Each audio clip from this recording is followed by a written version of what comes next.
മലപ്പുറം പെരിന്തൽമണ്ണയ്ക്കടുത്ത് മണ്ണാർ മലയിൽ വീണ്ടും പുലിയുടെ സാന്നിധ്യം. രാത്രി 12 മണിയോടെ റോഡിനപ്പുറത്ത് നിന്ന് പുലി വരുന്ന ദൃശ്യങ്ങൾ നാട്ടുകാർ സ്ഥാപിച്ച ക്യാമറയിൽ പതിഞ്ഞു.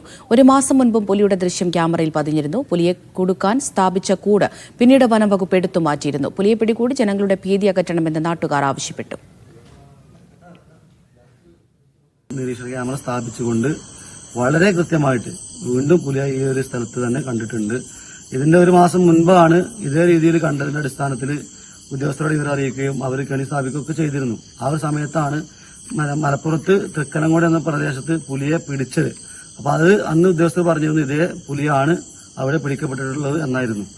അപ്പൊ അതിനുശേഷവും യാത്രക്കാർ ഇതേ രീതിയിൽ 2-3 പ്രാവശ്യങ്ങളായിട്ട് പുലിയെ വീണ്ടും കണ്ടിരുന്നു. അതിനുശേഷം ഞങ്ങൾ ആഴ്ചത്തോളമായിട്ട് നിരന്തരമായിട്ട് നിരീക്ഷിച്ചുകൊണ്ട് ഇന്ന് ക്യാമറയിൽ ആ ഒരു പുലിയെ വീണ്ടും പതിഞ്ഞിട്ടുണ്ട്. നിരന്തരമായിട്ട് നമ്മൾ ഉന്നയിക്കുന്ന ഒരു വിഷയമാണ് ഇതിനെ എങ്ങനെയെങ്കിലും പിടിക്കണം എന്നുള്ളത്. ഞങ്ങള് പല രീതിയിലും നമ്മളൊരു സാധാരണ രീതിയിൽ ഒരു കെണി മാത്രം സ്ഥാപിച്ചത് കൊണ്ട് ഇവിടുത്തെ പുലിയെ പിടിക്കാൻ സാധ്യമല്ല. വണ്ടിക്കാർക്ക് അത്രയേറെ ബുദ്ധിമുട്ടുള്ള സ്ഥലത്താണ് ഈ ഒരു പുലി പാസ് ചെയ്യുന്നത്. 100 കണക്കിന് വാഹനങ്ങൾ പോകുന്ന സ്ഥലത്തുകൂടിയാണ് ഈ ഒരു പുലി നിരന്തരമായിട്ട് രാത്രികളിൽ സഞ്ചരിക്കുന്നത്.